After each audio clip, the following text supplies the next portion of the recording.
رہے عرفان کے میرے کارواں فاروق اعظم ہیں، رہے عرفان کے میرے کارواں فاروق اعظم ہیں، صدا قرآن کے ایک ہم زباں فاروق اعظم ہیں، صدا قرآن کے ایک ہم زباں فاروق اعظم ہیں، حرم میں دین کی پہلی اذان فاروق اعظم ہے، حرم میں دین۔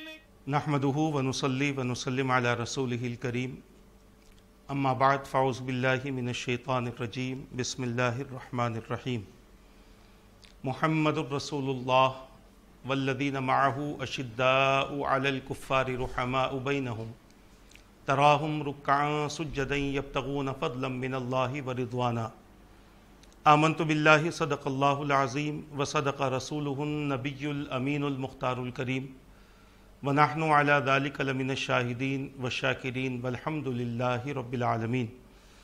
اللہم صلی وسلم وبارک علی سیدنا و مولانا محمد وعلی آلہ واصحابہ وبارک وسلم، صلاۃ و سلاما دائما علیک وعلی آلک واصحابک یا رسول اللہ صلی اللہ تعالی علیہ وسلم۔ عزیزان ملت اسلامیہ، محترم ناظرین و سامعین کرام، قرآن کریم کے 26ویں پارے کے 12ویں رکوع کی آخری آیت مبارکہ کے ایک حصے کو تلاوت کرنے کا میں نے شرف حاصل کیا ہے، جس میں اللہ تبارک و تعالیٰ کا ارشاد پاک ہو رہا ہے، جس کا معنی اور مفہوم یہ ہے: محمد صلی اللہ علیہ وسلم اللہ کے رسول ہیں، اور وہ جو ان کے ساتھ ہیں آپس میں رحم دل ہیں، کفار پر سخت ہیں، آپس میں رحم دل ہیں۔ اے مخاطب، تو ان کو دیکھے گا رکوع کرتے ہوئے، سجدہ کرتے ہوئے، اللہ کا فضل اور خوشنودی تلاش کرتے ہوئے۔ اسی معنی اور مفہوم کے تحت حضرت سیدنا عمر فاروق رضی اللہ تعالیٰ عنہ کی سیرت کے حوالے سے ایک نشست کو ہم نے مکمل کیا، اور اسی حوالے سے آج یہ دوسری نشست ہے۔ سابقہ نشست میں ارادہ یہ تھا کہ حضرت سیدنا فاروق اعظم رضی اللہ تعالیٰ عنہ کے حکمت پر مبنی 18 اقوال پر آپ حضرات کے سامنے گفتگو کی جائے، 18 اقوال کے حوالے سے، مگر آپ کی سیرت کے حوالے سے چند باتیں سابقہ نشست میں کہی گئی۔ انشاءاللہ تبارک و تعالی آج کی نشست میں امیر المؤمنین خلیفہ دوم حضرت سیدنا عمر فاروق رضی اللہ تعالیٰ عنہ کے حوالے سے چند باتیں گوش گزار کرنے کی سعادت حاصل کروں گا۔ حضرت سیدنا عمر فاروق رضی اللہ تعالیٰ عنہ اس شخصیت کا نام ہے جو اسلام لانے سے پہلے مسلمانوں کے لیے سخت تھے، اور اسلام لانے کے بعد آپ کی کیفیت یہ ہوئی کہ آپ کافروں کے لیے سخت بن گئے، اور یہ سختی اپنی ذات کے لیے نہیں تھی، اللہ تبارک و تعالیٰ کے دین کے لیے تھی۔ آپ کے جو بھی معاملات کفار سے ہوئے یا ان لوگوں سے ہوئے جو اللہ اور اس کے رسول کے احکام کے خلاف کرتے ہیں، تو آپ کا یہ عمل اور آپ کے یہ تمام تر معاملات اللہ اور اس کے رسول کے دین کی مضبوطی کی خاطر رہے۔ حضرت سیدنا فاروق اعظم رضی اللہ تعالیٰ عنہ نے اللہ اور اس کے رسول کے احکام کی روشنی میں ایک مکمل پاکیزہ زندگی جو حق و صداقت، تقوی و طہارت پر مبنی تھی، آپ نے گزاری۔ اللہ تبارک و تعالیٰ نے آپ کو بہت زیادہ صلاحیتوں کا مالک اور بہت زیادہ خوبیوں کا مالک بنایا تھا۔ اپنے شب و روز ایمان لانے کے بعد اللہ تبارک و تعالیٰ کی عبادت اور اللہ تبارک و تعالیٰ کی اطاعت میں آپ گزارا کرتے، اور کبھی بھی تاریخ میں کوئی ایسا معاملہ درج نہیں ہے کہ آپ نے معاذ اللہ کسی کے ساتھ میں کوئی غلط فیصلہ کیا ہو یا کسی کے بارے میں آپ نے کسی قسم کا غلط جملہ استعمال کیا ہو۔ جہاں تک ہم صحابہ کرام علیہم الرضوان کی اخوت، ان کی محبت اور ان کی مودت کی بات کریں تو ہم یہ کہہ سکتے ہیں کہ تاریخ نہ اس سے پہلے اور نہ اس کے بعد ایسی مثال پیش کر سکتی ہے جو مثال صحابہ نے اپنے درمیان اخوت اور محبت کے ذریعے پیدا کی تھی۔ ایسی مثال تاریخ نہ اس سے پہلے کبھی پیش کر سکتی ہے، نہ اس کے بعد میں ایسی مثالیں پیش کی جا سکتی ہیں۔ ہاں، اگر ایسے معاملات اگر کسی کے ہوئے بھی ہیں تو وہ صحابہ کرام علیہم الرضوان کے نقش قدم پر چلتے ہوئے ہیں۔ آج بہت سارے ایسے لوگ ہیں کہ جن میں بعض وہ ہیں جو صحابہ کے خلاف ہیں، اور جن میں وہ ہیں بعض جو اہل بیت کے خلاف ہیں، اور بعض لوگوں نے اس کو اپنی زندگی کا ایک ذریعہ بنا لیا ہے۔ اسی کے ذریعے وہ لوگوں کے درمیان میں رہتے ہیں اور پھر اسی کے ذریعے وہ اپنی زندگی گزار لیتے ہیں۔ حالانکہ حقیقت یہ ہے کہ جو تعلیمات ہمیں صحابہ سے ملتی ہیں اور جو تعلیمات ہمیں اہل بیت سے ملتی ہیں، ہمیں یہ پتہ چلتا ہے کہ کبھی بھی صحابہ نے اپنے آپ کو اہل بیت سے الگ نہیں رکھا، اور کبھی بھی اہل بیت نے اپنے آپ کو صحابہ سے الگ نہیں رکھا۔ ان کے آپس کے رشتے بڑے مضبوط تھے۔ آج ان رشتوں کو توڑنے کی اور ان رشتوں کے درمیان میں بہت زیادہ شکوک و شبہات پیدا کرنے کی کوششیں چل رہی ہیں۔ اللہ تبارک و تعالیٰ ایسے فتنوں سے اور ایسے فتین سے ہم سب کی حفاظت فرمائے۔ تو میں یہ عرض کرنا چاہتا ہوں، حضرت سیدنا فاروق اعظم رضی اللہ تعالیٰ عنہ کی کیفیت یہ تھی کہ کبھی کبھار اگر آپ کو فیصلہ لینے میں دشواری ہوتی تو آپ حضرت سیدنا علی مرتضیٰ رضی اللہ تعالیٰ عنہ سے مشورہ کرتے، چاہے وہ دو لوگوں کا فیصلہ ہو، کہیں پر کسی کو بھیجنے کے لیے فیصلہ ہو، کہیں جنگ پہ جانے کے لیے فیصلہ کرنا ہو، کچھ بھی ہو۔ حضرت علی رضی اللہ تعالیٰ عنہ سے آپ اپنی حیات طیبہ میں بہت زیادہ مشورہ آپ کیا کرتے تھے،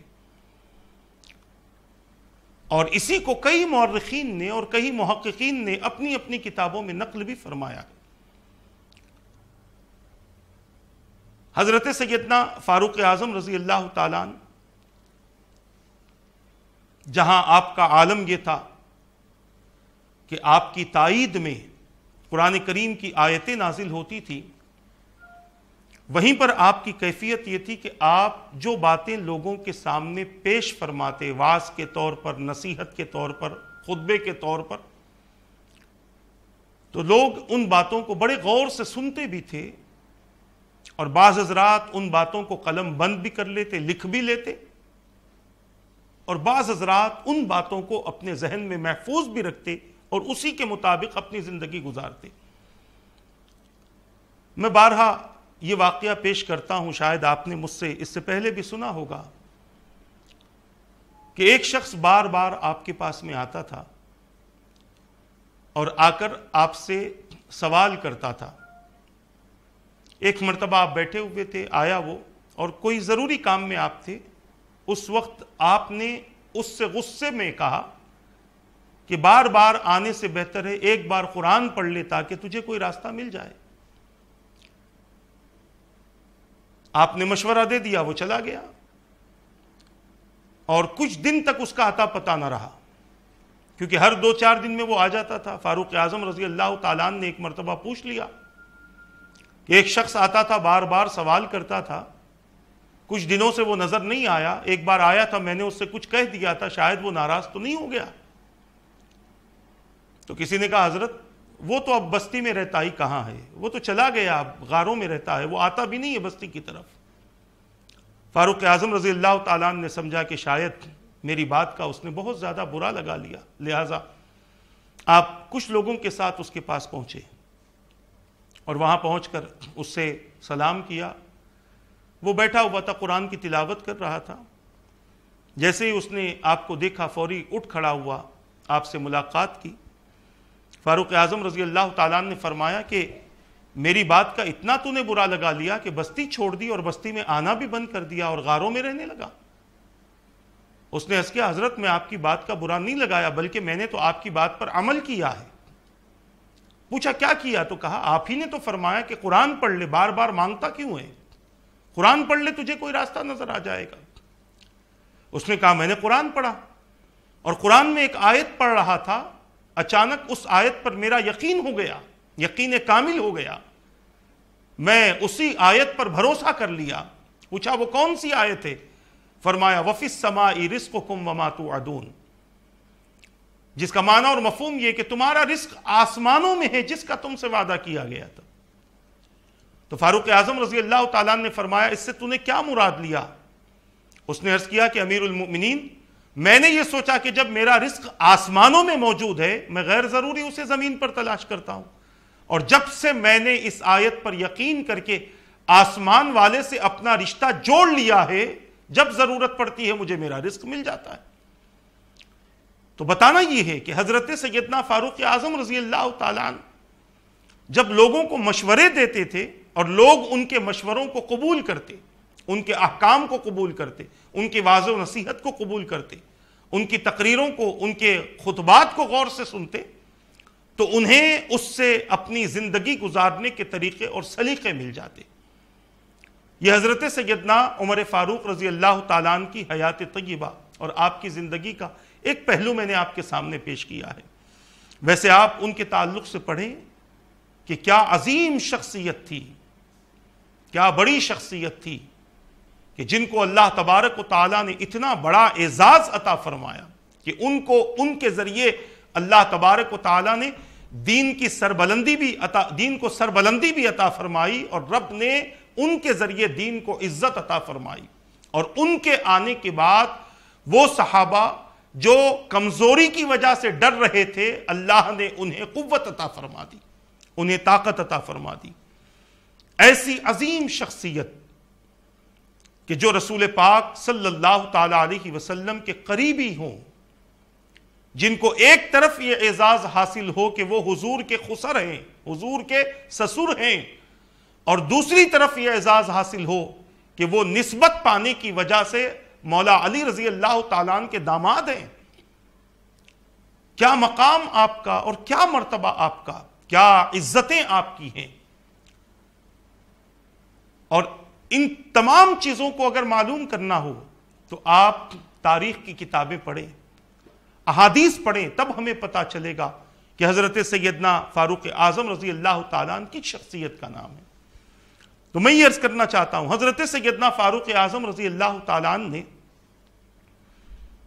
ویسے تو کئی اقوال بیان فرمائے، مگر 18 اقوال جو آپ کے حکمت پر مبنی ہے اس کا میں آپ کے سامنے ذکر کرنا چاہتا ہوں۔ اور ان اقوال کے راوی حضرت سیدنا سعید ابن مسیب رضی اللہ تعالیٰ عنہ ہیں۔ وہ فرماتے ہیں کہ حضرت سیدنا فاروق اعظم رضی اللہ تعالیٰ عنہ نے 18 کلمات بیان فرمائے جو سب کے سب حکمت پر مبنی تھے۔ باتیں چھوٹی چھوٹی تھیں مگر اس بات میں گہرائی بہت زیادہ تھی۔ ابھی میں وہ 18 باتیں آپ کے سامنے عرض کروں گا، اور اگر میں یہ کہوں کہ یہ 18 باتیں ایک مستقل موضوع ہے، کوئی چھوٹی موٹی بات نہیں، صرف آپ نے بات چھوٹی کر دی مگر لوگوں کو ایک گہرا علم عطا فرما دیا کہ لوگ اس بارے میں غور و فکر کرتے رہیں۔ سب سے پہلی بات آپ نے بیان فرمائی، برائی کا بدلہ اچھائی سے دو۔ تفصیل میں انشاءاللہ بعد میں بیان کروں گا، اور وہ بھی مختصر سی تشریح ہم کریں گے۔ سب سے پہلے یہ 18 باتیں سماعت فرما لیں۔ آپ نے ارشاد فرمایا برائی کا بدلہ اچھائی سے دو۔ دوسری بات فرمائی حسن ظن رکھو۔ تیسری بات آپ نے بیان فرمائی بھائی کی بری بات کا اچھا مطلب لو۔ چوتھی بات آپ نے بیان فرمائی تہمت کے لیے خود کو پیش نہ کرو۔ پانچویں بات آپ نے بیان فرمائی اپنا راز چھپاؤ۔ چھٹی بات آپ نے بیان فرمائی سچے دوست کے ساتھ رہو۔ ساتویں بات ہمیشہ سچ بولو۔ آٹھویں بات لا یعنی بیکار باتوں سے گریز کرو۔ نویں بات انہونی بات مت پوچھو۔ 10ویں بات دشمن سے ضرورت نہ مانگو۔ 11ویں بات گناہگار کے ساتھ مت رہو۔ 12ویں بات دشمن سے دور رہو۔ 13ویں بات دوست سے ہوشیار رہو۔ 14ویں بات متقی امانت دار ہے۔ 15ویں بات گفتگو میں خشوع اختیار کرو۔ 16ویں بات نیکی کرتے ہوئے عاجزی اختیار کرو۔ 17ویں بات ایمان تھامے رکھو۔ اور 18ویں بات تقوی والے سے مشورہ کرو۔ یہ 18 باتیں 18 اقوال آپ کے حکمت پر مبنی ہے۔ پہلی بات جو آپ نے بیان فرمائی مختصر سے انشاءاللہ ہم تشریح کریں گے، یہ 18 باتیں آپ یاد رکھ لیں۔ کبھی اللہ نے زندگی میں موقع دیا تو اس کو ہم مستقل موضوع کے طور پر آپ کے سامنے پیش کریں گے۔ آج صرف اشارتاً آپ کے سامنے گفتگو کر لیں تاکہ آگے کی جو باتیں ہیں وہ آپ آسانی سے سمجھ لیں۔ سب سے پہلی بات آپ نے ارشاد فرمائی کہ برائی کا بدلہ اچھائی سے دو۔ اگر کوئی شخص ہمارے ساتھ میں برا کرتا ہے تو اس برائی کا بدلہ آپ برائی سے نہ دیں۔ یہ تعلیمات اسلام ہے، اکابرین کی تعلیمات بھی یہی ہے۔ کوئی یہ نہ سمجھے کہ میں طاقتور ہوں یا میں کمزور ہوں تو میں کسی طاقتور کو لے کر اپنے ظلم کا بدلہ ظلم سے دوں، برائی کا بدلہ برائی سے دوں، گالی کا بدلہ گالی سے دوں، غیبت کا بدلہ غیبت سے دوں، فتنے کا بدلہ فتنے سے دوں، حسد کا بدلہ حسد سے دوں۔ کوئی جادو کرواتا ہے تو اس کا بدلہ جادو سے دوں، کوئی غلط کام کرتا ہے تو اس غلط کام کا بدلہ غلط کام سے دوں۔ یہ مومن کی صفت نہیں ہوتی۔ اس کے علاوہ اور بہت ساری باتیں ہیں جو آج ہم اپنی زندگی میں کرتے ہیں۔ ہم اپنی زندگی میں ان باتوں کا جائزہ لیں اور پتہ کریں کہ ہم کیا کرتے ہیں اور کس طریقے سے ہمارے معاملات اور ہمارے حالات ہیں۔ فاروق اعظم رضی اللہ تعالیٰ عنہ نے سب سے پہلی بات بیان فرما دی، کوئی اگر تمہارے ساتھ برائی کرتا ہو تو تم اس کے ساتھ اچھے بن جاؤ، اس لیے کہ برائی کا بدلہ برائی سے دیں گے تو جھگڑا بڑھے گا، فتنے بڑھیں گے، قتل و غارت گیری ہوگی، اور اگر برائی کا بدلہ آپ نے اچھائی سے دے دیا تو بات وہیں ختم ہو جائے گی۔ کوئی آپ کو گالی دے اور طاقت ہونے کے باوجود آپ نے اپنے آپ پر کنٹرول کر دیا اور آپ جھک گئے تو آپ کا یہ جھکنا آپ کی کمزوری نہیں ہے، یہ آپ کا دین ہے، آپ کا دین کا حکم ہے، اسلام کا حکم ہے۔ اگر آپ جھک گئے تو اس سے آپ کمزور ظاہر نہیں ہوں گے، بلکہ ظاہر یہ ہوگا کہ یہ بندہ طاقت رکھنے کے باوجود برائی کا جواب برائی سے دینے کی طاقت رکھنے کے باوجود پھر بھی یہ جھک رہا ہے، تو گویا یہ اپنے دین کو استعمال کر رہا ہے، اپنے دین کو اختیار کر رہا ہے۔ حضرت مولا علی شیر خدا رضی اللہ تعالیٰ عنہ کے حوالے سے یہ بات مشہور ہے کہ آپ نے ایک مرتبہ جنگ میں شرکت کی، اور اس جنگ میں شرکت کرنے کے بعد آپ کفار سے لڑ رہے تھے۔ ایک شخص کے سینے پر آپ سوار ہو گئے، اس نے آپ کے چہرے پر تھوک دیا، آپ اٹھ گئے اس کے سینے سے۔ وہ بڑا حیرت میں آ گیا، کہنے لگا کہ میں تو یہ چاہ رہا تھا کہ مر ہی رہا ہوں، تو کیوں نہ کچھ ایسا کام کروں کہ جس سے لوگ یہ کہیں کہ مرتے مرتے بھی یہ کام کر گیا۔ آپ نے مجھے مارنے کے بجائے مجھے چھوڑ کیوں دیا؟ تو حضرت علی رضی اللہ تعالیٰ عنہ فرماتے ہیں کہ میرا جو عمل تھا وہ دین کے لیے تھا، اور جب تو نے تھوکا تو میرا نفس اس میں شامل ہو گیا، لہٰذا میں نہیں چاہتا کہ میں اللہ کے کام میں اپنے نفس کو شامل کر لوں، اللہ تبارک و تعالیٰ کے کام میں اپنے نفس کو شامل کر لوں، یہ میں نہیں چاہتا۔ اور اسی لیے مولا علی شیر خدا رضی اللہ تعالیٰ عنہ فرماتے ہیں کہ 3 کام یہ انتہائی مشکل ہیں۔ سب سے پہلی بات، حق کے لیے خود کو جھکا دینا، یہ بڑا مشکل کام ہے۔ حق کے لیے خود کو جھکا دینا، یعنی کوئی اگر برا کہہ رہا ہے اور آپ کے پاس طاقت ہے کہ آپ اس برائی کا جواب دے سکیں، مگر اس کے باوجود آپ جھک گئے، تو یقیناً یہ بڑا مشکل کام ہے، مگر یہ کرنے والا اللہ کا محبوب اور اللہ کا مقرب ہے، اللہ کے دین پر عمل کرنے والا، اللہ کی اطاعت کرنے والا ہے۔ اور دوسرا کام جو انتہائی مشکل ہے، ہر حالت میں اللہ کا ذکر کرتے رہنا، یہ بڑا مشکل کام ہے۔ انسان اطمینان کی حالت میں تو اللہ کا ذکر کر لیتا ہے، سکون کی حالت میں تو اللہ کو یاد کر لیتا ہے، فری وقت میں تو اللہ کو یاد کر لیتا ہے، مگر ہر حال میں اللہ کو یاد کرنا، جو تعلیم حضور نے ہمیں عطا فرمائی ہے، گھر سے نکلنے سے لے کے گھر میں آنے تک کی تعلیم حضور نے ہمیں عطا فرما دی، اور کوئی مقام ایسا حضور نے نہیں چھوڑا جہاں ہمیں حضور نے دعا نہ بتائی ہو۔ یہاں تک کہ ہم سو رہے ہوں، بستر پر ہوں، تو حضور نے طریقہ بتا دیا کیا دعا پڑھنی ہے۔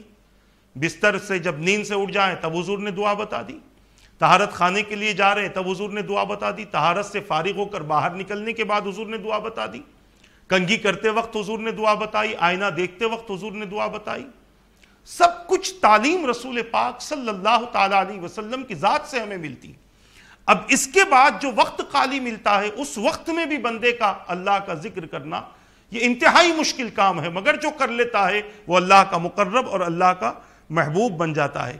تیسری بات آپ نے بیان فرمائی، مال کے ذریعے اپنے بھائی کی غمخواری کرنا، یعنی تمہیں اللہ تبارک و تعالیٰ نے دولت عطا کی ہے تو اس دولت کے ذریعے اپنے بھائی کی مشکلوں کو دور کرنا، اس کے غم اور اس کی تکلیف میں مدد کرنا، یہ بھی انتہائی مشکل کام ہے، مگر جو کر لیتا ہے اللہ تعالیٰ اسے بہت زیادہ عطا فرماتا ہے، اللہ کی نوازشیں اس کے لیے بہت ہیں۔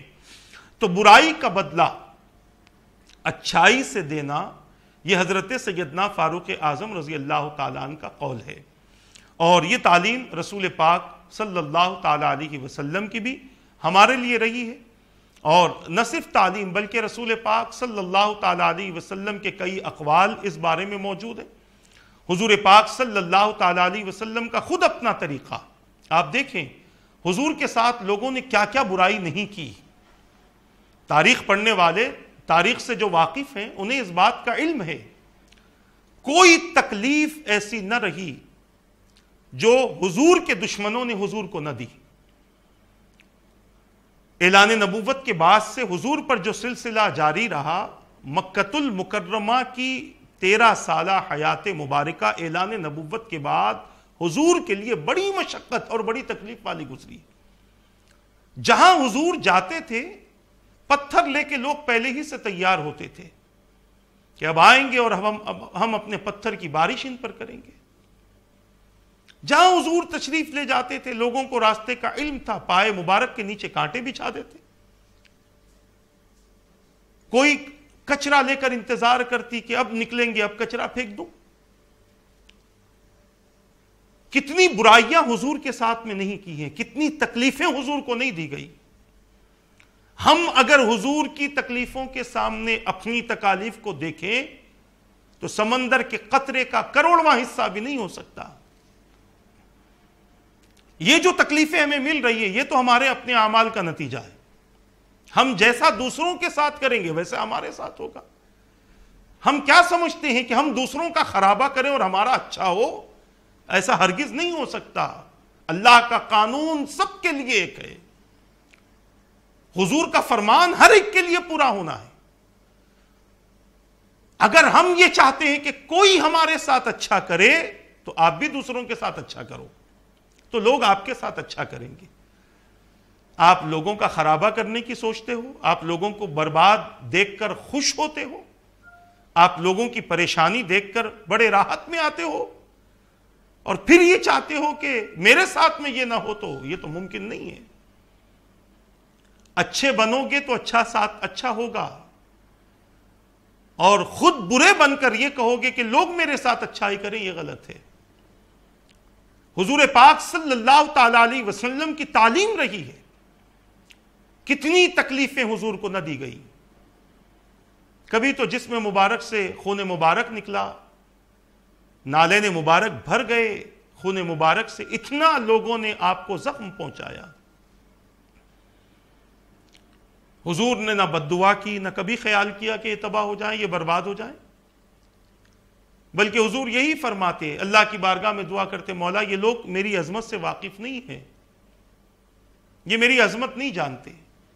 اور جب حضور کی عظمت انہوں نے جانی تو حضور کے نام پر نہ صرف اپنی جان دی، بلکہ حضور کے لائے ہوئے دین پر اپنا سب کچھ قربان کر دیا، جب ان کو دین کی حقیقت کا علم ہوا۔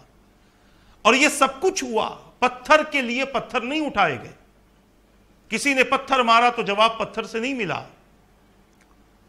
کسی نے اینٹ پھینکی تو جواب پتھر سے نہیں ملا، کسی نے کچرا پھینکا تو جواب کچرے سے نہیں ملا، کسی نے کانٹے بچھائے تو جواب کانٹوں سے نہیں ملا، بلکہ ان لوگوں نے برائیاں کی اور مصطفیٰ نے اچھائیاں پیش کی۔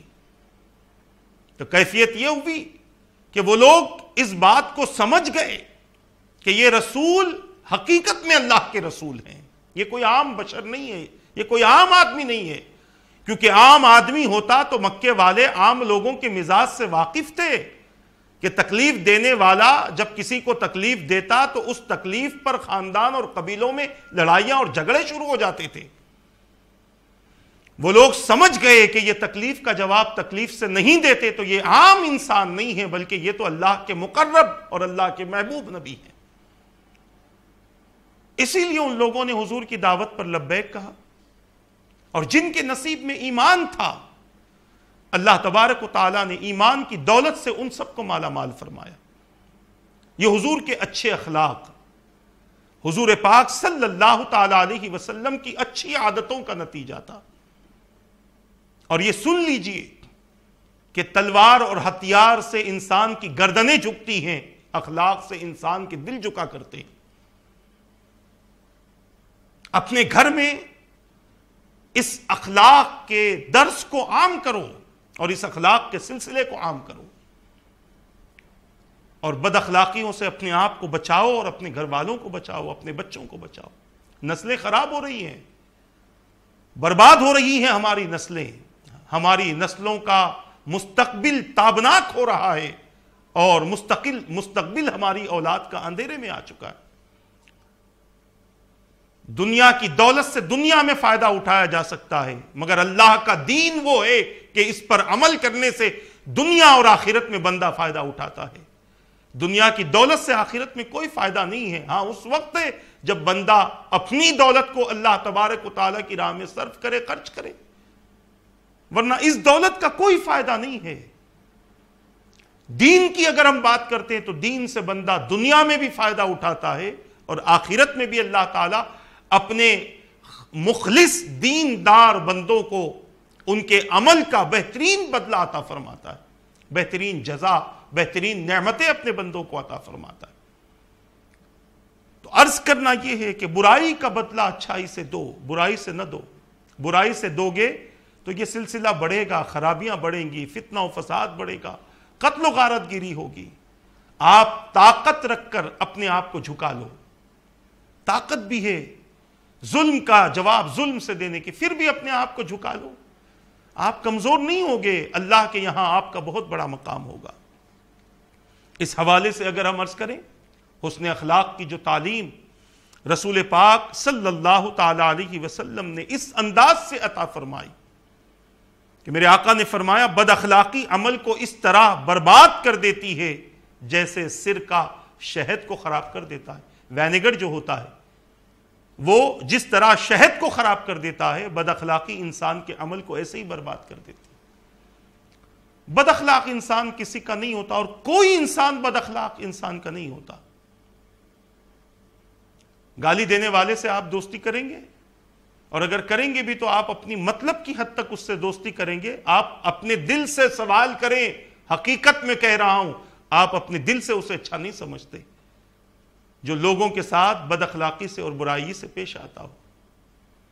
اسی لیے اپنے اکابرین کے اقوال پر عمل کرتے ہوئے اپنی زندگی گزاری جائے. بات اگر ہم اس حوالے سے شروع کریں گے تو ایک مستقل موضوع بن جائے گا. دوسری بات جو آپ نے فرمائی, حسن ظن رکھو, یعنی اپنے بھائی کے معاملے کو, اس کے جو معاملات آپ کے بھائی کے ساتھ میں آپ کے ہیں, آپ اس کے ساتھ بھی اچھا رہو, اور جو وہ معاملہ کر رہا ہے اس حوالے سے آپ حسن ظن رکھو جب تک کہ کوئی غلط بات اس معاملے میں غالب نہ آ جائے. جیسے بہت سارے لوگ تجارت کرتے ہیں, بہت سارے لوگ کچھ تیاری کرتے ہیں, پیپرز وغیرہ بناتے ہیں, اور جب آپ کو یہ پتا چلے کہ اس میں ناانصافی ہو رہی ہے, اس میں غلط ہو رہا ہے, اس میں جھوٹ شامل ہے, اس میں دھوکہ شامل ہے, اس میں فریب شامل ہے, تو پھر آپ حسن ظن ہی نہیں, آپ بدظنی نہیں, بلکہ آپ اس کے تعلق سے لوگوں کو آگاہ بھی کر سکتے ہیں کہ یہ اس قسم کا انسان ہے اور یہ ایسا کرنا چاہتا ہے. مگر کوئی انسان اچھا ہے تو اس حوالے سے بندوں کو چاہیے کہ اس کے تعلق سے حسن ظن ہی رکھا جائے, اس کے تعلق سے غیر غلط بات نہ سوچی جائے, اور نہ غیر غلط بات آپ اس کے لیے عام کریں, لوگوں تک پہنچائیں. جیسے اللہ تبارک و تعالیٰ نے قرآن مقدس میں فرمایا, یا ایھا الذین آمنوا اجتنبوا کثیرا من الظن ان بعض الظن اثم. یہ سورہ حجرات کے دوسرے رکوع کی دوسری آیت ہے, لگ بھگ دوسری آیت ہے. میرے رب نے فرمایا, اے ایمان والو, بہت سارے گمان سے بچو. کیوں؟ بے شک بعض گمان گناہ ہوتے ہیں. کوئی آدمی اچھا ہے, آپ اس کے لیے برا خیال کر لو, برا گمان کرو کہ یہ آدمی اچھا نہیں ہے, تو یہ چیز آپ کے لیے گناہ ہو سکتی ہے. اور جب انسان کوئی چیز سوچتا ہے تو دوسروں کے سامنے ظاہر بھی کرتا ہے. تو ان چیزوں سے ہمیں احتیاط کرنا ہے. کسی کے تعلق سے بھی حسن ظن رکھو, اور اگر حسن ظن نہیں رکھ سکتے تو آپ اس کی غیبت بھی نہ کرو, آپ اس پر غیر ضروری الزام بھی نہ لگاؤ کہ یہ آدمی ایسا ہے ویسا ہے. ہاں, اگر آپ کی نظر سے یہ چیز گزر گئی ہے کہ وہ آدمی صحیح نہیں ہے, تب لوگوں کو اس کے شر سے بچانا یہ آپ کا ایمانی فریضہ ہے, یہ آپ کی ذمہ داری ہے. تیسری بات جو آپ نے بیان فرمائی کہ بھائی کی بری بات کا اچھا مطلب لو. کوئی اگر آپ سے غلط بات کرتا ہے, مسلمان کی زبان سے نکلی ہوئی بات کو شر گمان مت کرو جب تک کہ تم اس کی بات کا کوئی اچھا مطلب بھی لے سکتے ہو. اگر کسی نے کوئی ایسی بات کر دی ہے, آپ نے کہا کہ میرا یہ کام کر دو, اس نے کہا نہیں کر سکتا, تو آپ یہ نہ سوچو کہ وہ میری بات نہیں مان رہا ہے, بلکہ یہ سوچو, دوسرا پہلو یہ ہے, یہ سوچو اسے بھی کچھ کام ہوگا, شاید وہ اسی لیے میرا کام نہیں کر رہا ہے. اگر غلط مطلب کسی بات کا نکالیں گے تو پھر اس سے بدظنی پیدا ہوتی ہے, پھر اس سے بدظنی بھی پیدا ہوتی ہے, پھر اس کے بعد اس سے قطع تعلق کرنا, اس سے دوری اختیار کرنا, اس سے رشتہ توڑ دینا, اس سے دوستی ختم کر دینا, اس سے تعلقات ختم کر دینا, یہ ساری چیزیں پیدا ہوتی ہیں, اور یہ سب کچھ شیطان پیدا کرتا ہے. تو اس کے لیے بہتر ہے کہ بھائی, اگر آپ کسی سے کچھ آپ نے کہا اور وہ آپ کی بات, جیسے آپ نے کسی سے مانگ لیا کہ 100 روپیہ دو, 1000 روپیہ دو, لاکھ روپیہ دو, سامنے والا یہ کہے کہ بھائی میرے پاس میں نہیں ہے, تو آپ اس کا غلط مطلب یہ نہ نکالو کہ وہ مجھے دینا نہیں چاہتا, بلکہ یہ بھی سوچو شاید نہیں ہوگا اسی لیے وہ مجھے نہیں دے رہا ہے.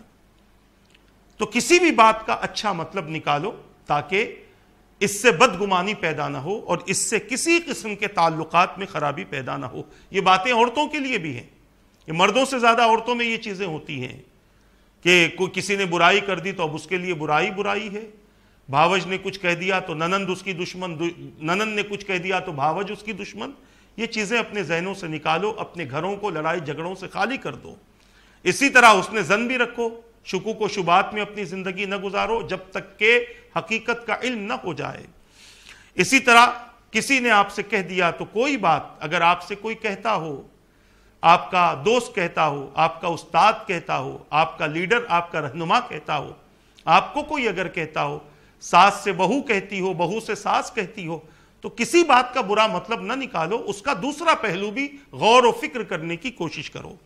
پھر آپ نے فرمایا تہمت کے لیے خود کو پیش نہ کرو، یعنی کوئی ایسا کام نہ کرو کہ لوگ آپ کے تعلق سے برا گمان کریں اور لوگ آپ کی ذات پر تہمت لگائیں۔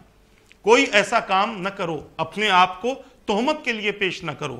ایسے راستے کہ جہاں خراب لوگ رہتے ہیں ان بستیوں میں بھی نہ جاؤ، جہاں خراب لوگ رہتے ہیں ان بستیوں میں بھی نہ جاؤ۔ اگر آپ کو جانا ہی ہو تو کوئی دوسرا راستے سے چلے جاؤ تاکہ دیکھنے والا یہ نہ کہے کہ فلاں صاحب تو یہاں سے جا رہے تھے، حالانکہ اس نے کچھ کیا نہیں ہے۔ جیسے کہاوت مشہور ہے کہ سیندھی کے جھاڑ کے نیچے بیٹھ کر کوئی دودھ پیتا ہے تو دیکھنے والا یہ سمجھتا ہے کہ اس نے سیندھی شراب پی ہے۔ تو لہٰذا اپنے آپ کو ایسا نہ بنا لو کہ لوگ ہمارے کسی عمل سے ہمیں ہماری ذات پر تہمت باندھ دے، تو اپنی ذات کو تہمت کے لیے پیش نہ کرو۔ اور پھر اپنا راز چھپاؤ، جو آپ کی راز کی باتیں ہیں، کوئی اگر آپ کا ہم راز ہے تو اسی سے کہیں۔ آج کل تو لوگ امانت کے معاملے میں تو بالکل الٹے پڑ چکے ہیں۔ کوئی اگر ہم سے راز کی بات کہتا ہے تو ابھی وہ بات ختم ہوتی ہے یہاں پیٹ میں درد شروع ہو جاتا ہے کہ کب یہ مجھ سے ہٹے، کب میں دوسروں کو کہہ دوں، حالانکہ اس نے ہم سے راز کی بات کہی تھی۔ ممکن ہے اس راز کے بعد بتانے میں اس کا کوئی مقصد تھا، وہ جانتا تھا کہ آپ یہ بات کسی سے نہیں کہیں گے، مگر آج تو بات پھیل کر پھر اس تک پہنچ جاتی۔ کس سے پتا چلا؟ اس سے پتا، کس سے پتا چلا؟ اس سے پتا چلا، 40-50 آدمی کے ذریعے پھر وہاں تک پہنچ جاتی ہے کہ بھائی آپ کے تعلق سے یہ بات مارکیٹ میں گھوم رہی ہے۔ تو کوئی اگر راز کی بات بتائے، ممکن ہے کہ اس راز کا تعلق اس کی عزت اور بے عزتی سے ہو، تو ہم اس کا ذریعہ نہ بنیں۔ سچے دوست کے ساتھ رہو، ایسے دوست کو تلاش کرو جو سچائی کی طرف آپ کو لے جائے، سچے دین سے وابستہ کرے، سچے رسول کے احکامات کا ذکر کرتا رہے، اللہ تبارک و تعالیٰ کی ذات سے آپ کو وابستہ رکھے، کیونکہ قرآن یہی کہتا ہے یا ایھا الذین آمنوا اتقوا اللہ وکونوا مع الصادقین، اے ایمان والو اللہ سے ڈرو، سچوں کے ساتھ ہو جاؤ۔ اب سچے کون ہیں؟ بہترین دوست کون ہے؟ تو میرے آقا نے فرمایا تمہارا سب سے بہترین دوست وہ ہے جب تم خدا کو بھولو تو وہ تمہیں خدا یاد دلا دے، وہ تمہارا بہترین دوست ہے۔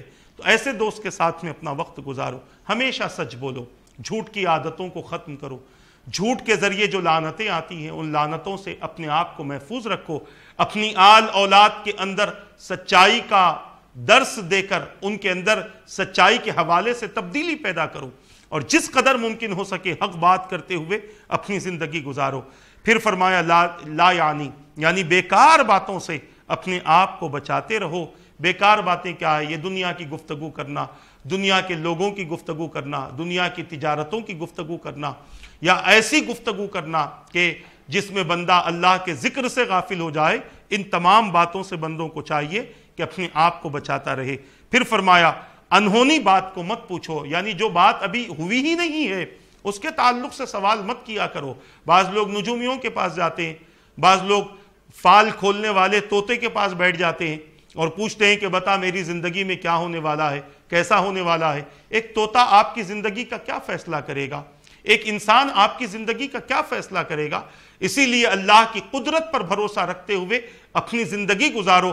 نقصان بھی ہو تو یہی اللہ کی بارگاہ میں عرض کرو مولا تو نے چاہا اسی لیے ہوا ہے، فائدہ بھی ہو تو اس بات پر اللہ کا شکر ادا کرو مولا تو نے چاہا اسی لیے ہوا ہے، اور غیر ضروری یہاں وہاں جا کر اپنی زندگی کے بارے میں سوالات نہ کرو، کیونکہ آپ کسی سے پوچھیں گے کوئی کچھ کہے گا، ہونے والا کچھ رہے گا، کیونکہ ضروری نہیں کہ بندہ جو کہے وہ ہو جائے، بندہ جو کہے وہ ہو جائے یہ ضروری نہیں ہے۔ تو اسی لیے کسی سے انہونی بات مت پوچھو۔ پھر آپ نے فرمایا دشمن سے ضرورت کا سوال نہ کرو، کیونکہ دشمن ہی ہوتا ہے، پھر وہ کہے گا دیکھا جھک کر آ گئے، اور پھر نہ جانے کس کس قسم کی باتیں وہ کرے گا۔ لہٰذا ایسے شخص سے اپنی ضرورت کا سوال نہ کرو جو تم کو اپنے دل سے دشمنی کرتا ہو اور اپنی ذات سے دشمن سمجھتا ہو۔ پھر آپ نے فرمایا گناہگار کے ساتھ مت رہو، کیونکہ گناہگار کی دوستی، انسان جیسوں کی صحبت میں رہتا ہے اس کے اندر ویسی ہی چیزیں پیدا ہوتی ہیں، تو لہٰذا بندوں کو چاہیے کہ وہ گناہگار بندوں سے دوستی نہ کرے۔ حضرت سیدنا حسن بصری رضی اللہ تعالیٰ عنہ سے کسی نے آ کر کہا تھا کہ حضرت عبادتوں میں لذت پیدا نہیں ہوتی، تو آپ نے ارشاد فرمایا کسی گناہگار سے دوستی ہوگی۔ اس نے غور کیا، پتہ چلا، یاد آیا ایک گناہگار سے دوستی ہے، تو گناہگار سے اس نے دوستی چھوڑ دی. پھر کچھ دن بعد آئے، عرض کرنے لگے کہ عبادت میں لذت پیدا ہو گئی ہے جب سے میں نے گناہگار سے دوستی چھوڑ دی ہے. تو پتہ یہ چلا کہ گناہگار کی دوستی عبادتوں کی لذت ختم کر دیتی ہے، اور گناہوں سے دوستی انسان کو عبادت سے دور کر دیتی ہے. آج ہماری دوستی بھی گناہگاروں سے ہے، آج ہماری محبت بھی گناہ سے ہے، تو لہٰذا اس سے احتیاط کریں. پھر آپ نے فرمایا دشمن سے دور رہو، یعنی اپنے دشمن سے اپنے آپ کو بچا کر رکھو، اس سے دور رہو، اس سے دوری اختیار کرو. ہاں اگر آپ دوستی کا ہاتھ بڑھانا چاہتے ہیں تو پھر اس سے اتنی ہی حد تک دوستی رکھو کہ جتنی دوستی آپ کے لیے اور اس کے لیے فائدہ مند ہو. پھر آپ نے فرمایا دوست سے ہوشیار رہو.